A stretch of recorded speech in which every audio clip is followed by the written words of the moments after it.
Ali, Mariam Abdou pour vous accompagner au micro.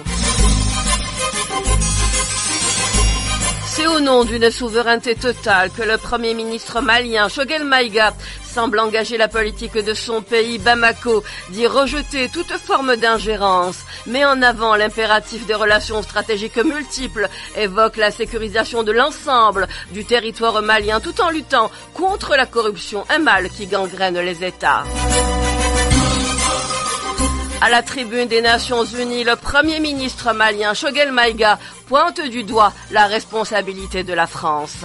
Le Mali regrette que le principe de consultation et de concertation, qui doit être la règle entre partenaires privilégiés, n'ait pas été observé en amont de la décision du gouvernement français. La nouvelle situation née de la fin de Barkhane, plaçant le Mali devant le fait accompli, nous conduit à explorer les voies et moyens pour mieux assurer la sécurité de manière autonome avec d'autres partenaires. Une déclaration qualifiée d'inadmissible par le locataire de l'Élysée. J'ai été choqué. Ces propos sont inacceptables.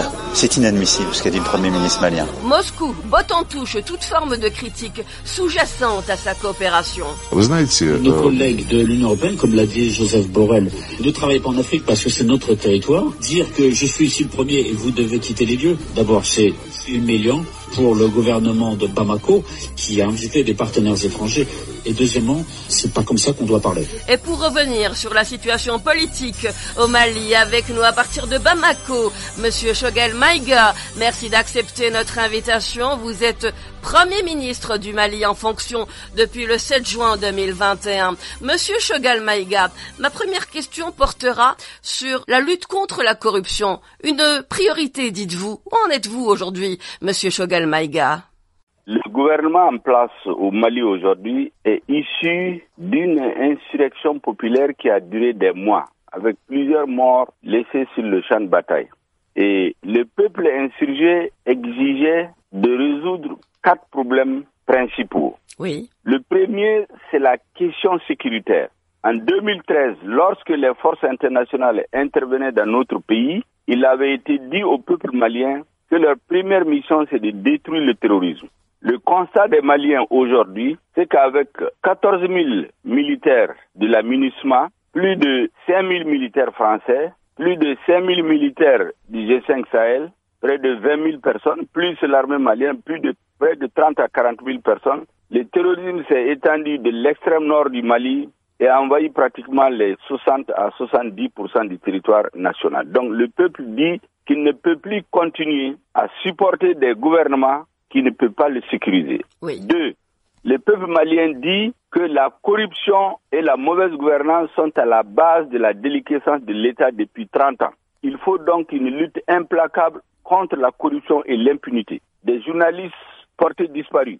Le gouvernement a refusé de faire des enquêtes. Des milliards de francs CFA, les fonds destinés à l'armée malienne, près de 20 à 30% ont été détournés. Et tous les Maliens le savent. Donc, deuxième exigence du peuple, lutte implacable contre l'impunité et la corruption. La troisième exigence de notre peuple, c'est de dire que ça fait 30 ans que les gouvernements qui s'installent à la République du Mali sont le résultat de la fraude et tout le temps il y a des crises institutionnelles. Et la dernière, c'est la crise électorale, post-électorale de mars 2020 qui a fini par emporter le régime. Donc le peuple dit il faut tout faire pour que les élections à venir soient des élections transparentes et qu'on minimise les risques de fraude et de contestation des élections. Et enfin, le peuple malien dit, depuis 30 ans, nous partons de Karib Amsila. C'est-à-dire que l'État ne fait que se dégrader, le pays se dégrade. C'était une nation unie il y a quelques années. Aujourd'hui, il y a des groupes ethniques qui s'entretuent. Monsieur Choguel Maïga, quelles sont les raisons qui ont conduit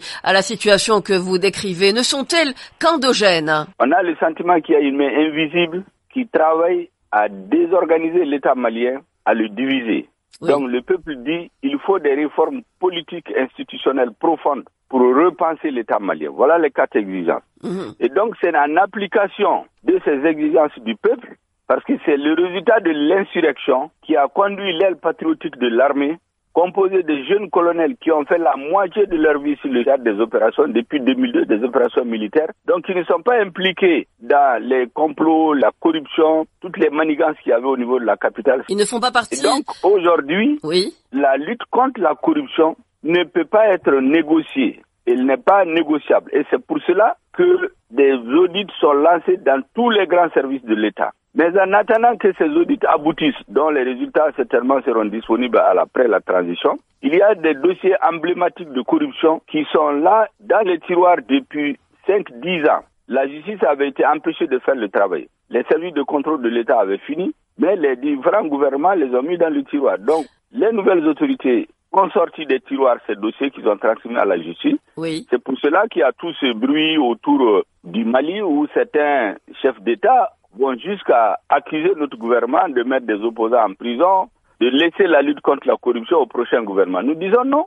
Si le gouvernement actuel ne fait pas de la lutte contre la corruption une de ses priorités, il aura trahi la lutte du peuple. Monsieur le Premier ministre, Monsieur Choguel Maïga, c'est ainsi que vous comptez restaurer la confiance de l'État. Toutefois, permettez-moi cette question. L'actuelle période intérimaire, prévue pour durer 18 mois, risque-t-elle d'être plus longue? Parce que c'est également ce volet que certaines parties souhaitent mettre sous les feux de la rampe. Vous savez, il y a une véritable campagne médiatique et de diabolisation du gouvernement de transition et nous savons pourquoi. Parce que ceux qui orchestrent cette campagne, ce sont les mêmes qui ont soutenu un gouvernement corrompu, détaché du peuple malien. Ce sont les mêmes qui ont laissé faire les détournements massifs au niveau du budget destiné à l'armée et à la sécurité du pays. Ce sont les mêmes qui ont soutenu à bout de bras l'ancien régime jusqu'à ce qu'il est tombé. Vous parlez de partenaires étrangers, Monsieur Choguel Maïga, ou d'acteurs politiques maliens? Il y a un peu de tout. Oui. Nous avons expliqué à nos partenaires de la CEDEAO qu'au Mali, ce n'est pas un coup d'État classique. Les militaires ne sont pas sortis des casernes pour venir prendre le pouvoir. Lorsque le changement intervenait le 18 août 2020, 24 heures plus tard, c'était un véritable bain de sang qui était programmé parce que le pouvoir avait décidé de mater dans le sang l'insurrection populaire. Il avait décidé d'arrêter et déporter tous les leaders de l'insurrection. Et donc, pour éviter le bain de sang, le chaos qui pouvait nous conduire à la guerre civile, c'est l'aile patriotique de l'armée à intervenir pour mettre fin à cette dérive. Et donc, ce n'est pas des militaires qui sont sortis des casernes juste pour prendre le pouvoir. Et ils l'ont toujours dit que leur objectif, c'est de réaliser les exigences, les demandes du peuple. Et donc, nous avons beau expliquer à la CEDEAO, mais qu'il y a des principes, c'est que les gouvernements ici, des coups d'État ne sont pas acceptables. Oui. Et donc, une transition de 18 mois a été fixée. Mais c'est des positions de principe. Mais lorsque vous décidez d'une politique, il faut qu'elle colle à la réalité. Nous avons un pays aujourd'hui, comme je vous le disais, à 60 à 70% où il y a le terrorisme. À part les capitales régionales, personne ne peut sortir à plus de 50 km des capitales régionales. Et donc, en vérité, on ne peut même pas faire d'élection aujourd'hui. Deuxièmement, nous avons un système de fraude que le peuple a rejeté, a demandé de relire la loi électorale, le code électoral, la charte des partis. On ne peut pas faire tout ça. Ensuite, il faut aller vers ce qu'on appelle les réformes politiques et institutionnelles pour faire la refondation de l'État malien. De tout l'État malien. Nous avons mis en place un organe indépendant pour organiser les élections. Oui. Nous travaillons à sécuriser le pays. Nous avons dit que tout cela ne peut pas être fait en 18 mois. Encore que le premier gouvernement de transition qui a été mis en place pendant 9 mois, lorsque le bilan a été fait en mai 2021, il s'est trouvé qu'en réalité, aucun des sujets, aucune des préoccupations du peuple n'a été prise en charge. Il n'y avait pas de calendrier, il n'y avait pas d'organe unique pour organiser les élections. La question sécuritaire n'était pas traitée de façon adéquate. La lutte contre la corruption, aucun dossier n'a été transmis à la justice. Les crimes, parce que nous avons au sein de nos forces armées de sécurité une unité spéciale qu'on appelle les forces spéciales antiterroristes, qui ont été conçues lorsque les attentats ont commencé à être perpétrés par les mouvements terroristes dans les hôtels dans la capitale. Donc ces unités, leur mission, c'est de combattre le terrorisme.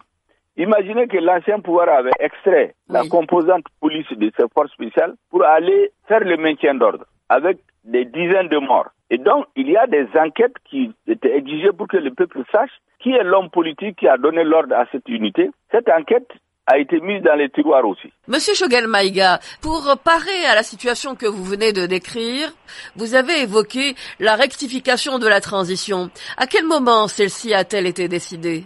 C'est à partir du 24 mai, ce que nous avons appelé la rectification de la transition. Autrement dit, que le gouvernement revienne aux fondamentaux et aux exigences initiales du peuple. C'est à partir de ce moment que, les dossiers sur les crimes de sang ont été sortis, les journalistes qui ont été assassinés, les corps disparus, le dossier a été transmis à la justice. Aujourd'hui, il y a un mandat d'arrêt international contre les présumés auteurs qui ont fui le Mali. On a sorti le dossier des crimes de sang qui a ordonné d'utiliser les forces spéciales antiterroristes contre la population civile et devant les mosquées et à l'intérieur des mosquées. Nous avons ouvert cette enquête. Nous avons décidé de mettre en place un organe unique chargé des élections pour minimiser les risques de contestation des élections.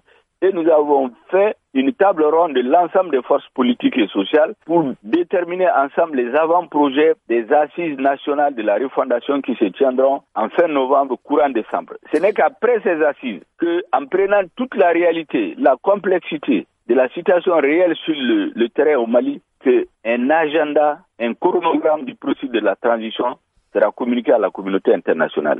Monsieur Choguel Maïga, permettez-moi... La communauté internationale est sur des positions de principe et certains, bien sûr, l'utilisent à des fins autres que les intérêts du peuple malien. C'est clair. En essayant de diaboliser notre gouvernement.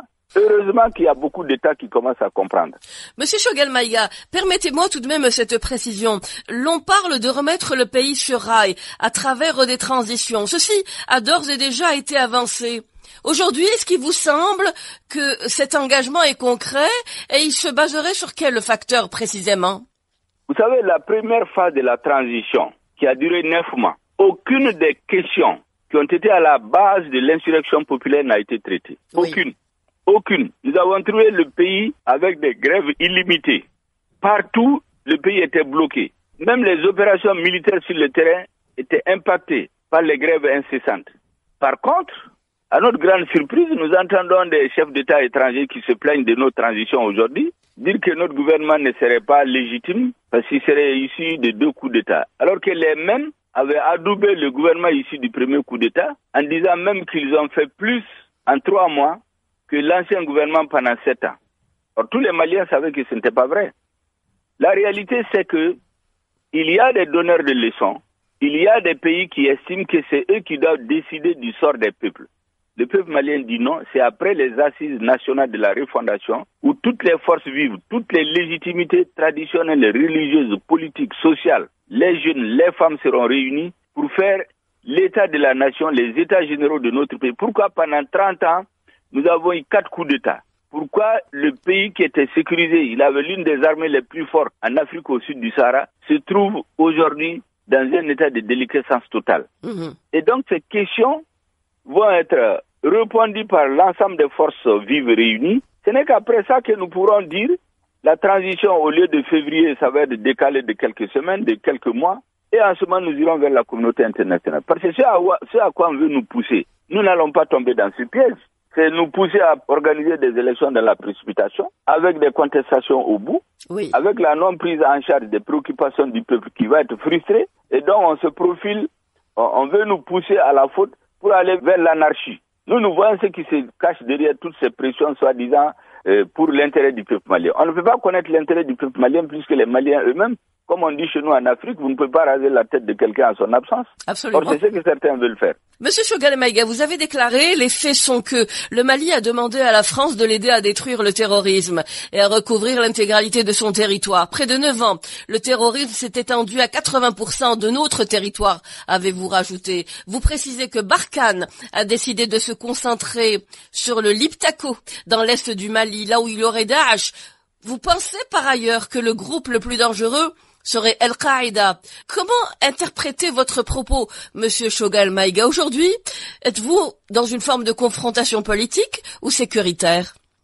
Vous savez, il y a des pays qui sont habitués à avoir à la tête de certains États des dirigeants qui disent ce qu'on veut qu'ils disent et non pas ce que leur peuple veut qu'ils disent. Qui disent ce que les autres pensent et non pas ce que leur peuple pense. Nous avons fait exactement le contraire. Nous avons dit ce que le peuple malien pense profondément. Vous vous souviendrez qu'en 2013, lorsque le gouvernement intérimaire du Mali s'était adressé à la communauté internationale et spécifiquement à la France, à travers une lettre, il avait été demandé un appui aérien et en renseignement. Il n'était pas prévu des soldats français au sol. Ils ont respecté cet engagement à Konna, à Gao, à Tombouctou. Arrivé à Kidal, c'est la France qui a interdit à l'armée malienne d'accéder à Kidal. Or, lorsque l'opération Serval a été lancée à la demande du Mali, le président français d'alors, et François Hollande, a dit clairement, et c'est dans tous les médias, c'est écrit, que l'intervention française avait 3 objectifs. Premier objectif, détruire le terrorisme. Deuxième objectif, restaurer l'intégrité du territoire malien et l'autorité de l'État sur l'ensemble du territoire national. Troisièmement, appliquer les résolutions des Nations Unies. 8 ans après, le terrorisme qui était confiné dans l'extrême nord du Mali a envahi aujourd'hui près de 80% du territoire.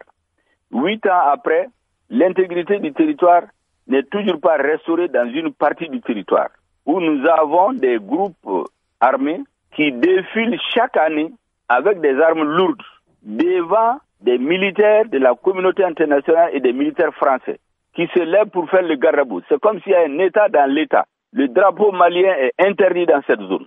Troisièmement, nous avons les résolutions des Nations Unies qui changent chaque année, souvent sans l'avis de l'État malien. Et cette année, nous avons décidé qu'on ne fera plus adopter une résolution au nom du Mali sans le gouvernement malien. Or, c'est ce qui a été fait. Initié par quel parti, par quel pays, monsieur Choguel Maïga? C'est la France qui a introduit au Conseil de sécurité une résolution pour augmenter le nombre des militaires de la MINUSMA de plus de 2000 hommes. Nous disons, mais attention, d'abord cette résolution, le gouvernement malien ne l'avait pas vue, il n'a pas été avisé, il n'a pas été concerté. S'ils avaient l'habitude de le faire, ça c'est terminé. Avec l'ancien gouvernement, c'est ce qui se faisait. Il faut d'abord qu'on discute quelle est l'opportunité d'ajouter 2000 hommes lorsqu'on est allé de 6 000 à 14 000 et la situation empire. Oui. Ils vont être déployés où? C'est quel contingent? De quelle nationale vont-ils constituer? Quels problèmes ils viendront résoudre? On n'a pas discuté de tout ça. Et la France introduit une résolution au Conseil de sécurité comme ils avaient l'habitude de faire. Cette année, nous avons dit non. Alors, donc, si vous prenez les déclarations de départ du président français et des engagements, tous ces engagements aujourd'hui ont été abandonnés. On est dans une rhétorique de lutte contre le terrorisme. Deuxièmement, et c'est très important, vous savez, dans notre pays, dans la zone du Sahel, il y a 2 acteurs terroristes. Vous avez Al-Qaïda. Absolument. Et vous avez l'IGS, comme on l'appelle Daesh, concentrés dans la zone qu'on appelle la zone des 3 frontières. Mais l'essentiel du territoire malien, l'extension du terrorisme, jusqu'à la frontière ouest avec le Sénégal et bientôt avec la Côte d'Ivoire et depuis quelque temps avec le Burkina, mais c'est Al-Qaïda, c'est la partie nord du Mali. Et donc quand les autorités françaises nous disent, nous avons changé de stratégie, nous laissons le nord du Mali pour aller nous concentrer sur l'IGS, comme on dit Daesh. C'est comme s'ils laissent le territoire, ça veut dire que Al-Qaïda peut prendre le reste du territoire. Et cela se fait sans accord avec le Mali. Alors que nous avons un accord de défense. Comment vous pouvez avoir un accord de défense à 2 et vous décidez unilatéralement que vous fermez vos bases, vous partez sans aviser? J'ai entendu dire que notre gouvernement a été avisé, mais quand vous venez à une réunion du G5 Sahel, annoncez tout de go que nous allons partir, sans en avoir parlé avec le Mali au préalable. Quand vous vous levez parce qu'il y a eu un nouveau gouvernement, peut-être qui ne plaît pas, quelques semaines plus tôt, les mêmes applaudissaient le gouvernement qui était là, dont les Maliens étaient insatisfaits, mais eux, ils en étaient très contents. Dès que ce gouvernement change, on nomme un nouveau Premier ministre, un nouveau gouvernement s'installe, on dit non, on arrête les opérations militaires avec l'État malien, avec l'armée malienne, sans aviser, sans prévenir. C'est ce que vous avez contesté. Les autres sont dans la polémique. Ils sont dans les diatribes. Nous sommes dans les faits et notre priorité est de sécuriser notre peuple. Alors justement, nous n'avons pas d'autre agenda que sécuriser le peuple malien. Alors, monsieur... Si certains ont un autre agenda, ils le gèrent à leur niveau. Nous n'insultons ni le passé, ni le présent, encore moins l'avenir. Parce que nous savons aussi que certains citoyens d'autres pays sont morts pour la liberté du Mali. Mais cela ne suffit pas pour nous rendre prisonniers de quelqu'un. Les Américains ont libéré l'Europe de la Deuxième Guerre mondiale, du nazisme. Mais à un moment donné, est-ce qu'il n'y a pas de pays qui ont dit aux Américains de rentrer chez eux? Monsieur Choguel Maïga, vous avez également précisé, vous avez rajouté, la France contrôle une enclave à Kidal dans laquelle le Mali n'a pas accès. Vous avez évoqué des groupes formés par des officiers français qui agiraient comme ça, en toute liberté. On a l'impression qu'il y a eu une forme de formation d'un État parallèle sur le territoire malien. C'est ce que vous précisiez tantôt. C'est le sentiment profond des 99,99% des Maliens. Et c'est les faits qui le disent. Je vous dis que lorsqu'on a demandé à la France d'intervenir en 2013, c'était pour aider à restaurer l'autorité de l'État sur l'ensemble du territoire national, en apportant un appui aérien et en renseignement. Mais à la porte de Kidal, c'est l'armée française qui a interdit au Mali de rentrer à Kidal. Par contre, ils ont amené plus de 4000 militaires français avec un budget de près de 1 milliard de francs CFA par jour. Et à partir de ce moment, l'État malien a été interdit d'arriver à Kidal sur une partie de son territoire.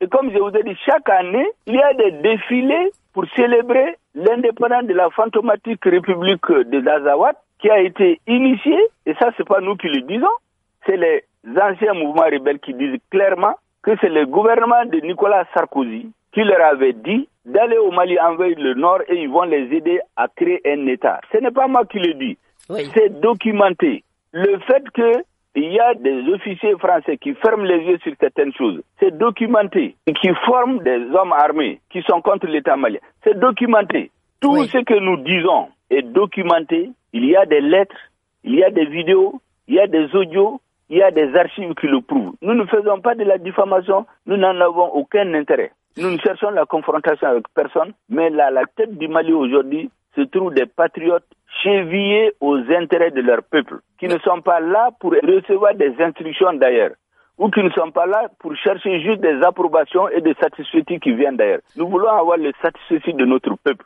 C'est un grand peuple qui n'est pas un peuple ingrat, mais qui connaît aussi les limites de ce qu'on appelle la coopération internationale. Monsieur Choguel Maïga, tout de même un dossier que nous devons évoquer avec vous. Le temps que vous nous impartissez arrive peut-être à son terme, mais permettez-moi d'en rajouter juste quelques minutes. Votre gouvernement, avez-vous déclaré, ne doit pas compter sur un seul partenaire. Vous avez souhaité renforcer votre relation ou la relation du Mali avec la Russie. Vous avez répondu à cette question qui vous a été posée. Quoi d'étonnant que de vouloir renforcer la relation du Mali avec la Russie. L'on a également parlé de la société de sécurité Wagner. Alors, qu'est-ce qu'il faut retenir de tout cet ensemble, Monsieur Choguel Maïga? Ce qu'il faut retenir de toute cette campagne de diabolisation du gouvernement malien est ceci. L'État malien, depuis l'indépendance, a une forte coopération avec la Russie, l'ex-Union soviétique, aujourd'hui la Russie. Nous avons près de 90% de nos militaires qui ont été formés en Russie. Près de 90% des équipements militaires sont d'origine russe. Comment on peut imaginer qu'un État responsable, avec des dirigeants responsables, peut s'interdire une coopération avec un tel État? Mais c'est à ça qu'ils étaient habitués. Nous avons dit non. Si l'insécurité continue à gagner notre pays, nous n'avons d'autre choix que de chercher d'autres partenaires, diversifier notre partenariat, ce qui n'est pas exclusif de ceux qui étaient là. On a dit à personne de partir, sauf ceux qui veulent partir. Et ce n'est pas seulement la Russie. Nous avons beaucoup de partenaires autour de nous. Oui. Si vous êtes une radio algérienne, le président algérien a bien voulu dépêcher son ministre des Affaires étrangères, la Mamra, que les Maliens considèrent comme, après l'Algérie, certainement sa deuxième nationalité, celle du Mali, parce qu'il a été sur tous les fronts pour aider à mener la paix. Il est arrivé au Mali en mission express pour venir affirmer le soutien de l'Algérie au Mali et rappeler les relations historiques qui nous lient lorsque le peuple algérien se battait pour son indépendance et sa souveraineté, pour sa dignité. Qu'est-ce que l'État malien, le peuple malien avait fait? Et les Algériens nous ont dit qu'ils sont à nos côtés. Nous n'avons jamais douté de cela. Je l'ai reçu dans mon bureau. Et le président de la transition l'a reçu. Immédiatement, il est retourné rendre compte. Maintenant, cette histoire de Wagner, c'est un mythe. C'est pour nous intimider. On a exercé contre notre gouvernement un véritable terrorisme politique, terrorisme diplomatique, terrorisme médiatique pour nous faire plier. Nous avons dit qu'on ne bougera pas d'un iota des positions de principe pour défendre les intérêts de notre pays. Le gouvernement actuel est chevillé aux intérêts du peuple malien. C'est une force tranquille que personne ne va intimider. Et nous savons aussi que nous avons des amis qui seront à nos côtés dans les difficultés. J'ai l'habitude de dire à certains diplomates que, vous savez, les vrais amis, c'est comme les étoiles. C'est dans l'obscurité qu'on les voit. Et d'ailleurs, on ne peut pas nous interdire de coopérer avec l'État russe. Cette histoire de Wagner, c'est un mythe pour nous intimider, pour nous diaboliser. Nous ne serons intimidés. On peut faire la diabolisation, mais nous restons droits dans nos bottes et chevillés aux intérêts supérieurs de notre peuple. Et nous savons que des amis comme l'Algérie sont à nos côtés de tout le temps. Mais aujourd'hui, plus qu'hier, ils sont à nos côtés. La Russie, c'est un État ami. Comme on peut coopérer avec d'autres pays que je ne vais pas citer, Parce qu'on parle de la Russie, mais en réalité, nous sommes dans une logique de diversification de notre coopération militaire pour défendre notre pays, parce qu'on ne veut plus être prisonnier, déshydraté d'un seul pays, où un président se lève du jour au lendemain, il déchire tous les papiers qui nous lient, mais si on reste comme ça, mais un jour on va se lever et puis on va nous dire que nous on est partis comme ça, on va nous laisser en plein vol. On ne peut pas attendre ça. Il y avait des gouvernements qui faisaient ce jeu, mais ça c'est terminé aujourd'hui. Monsieur Choguel Maïga, merci infiniment d'avoir été avec nous et de nous avoir accordé de votre temps. Merci beaucoup, Monsieur le Premier ministre.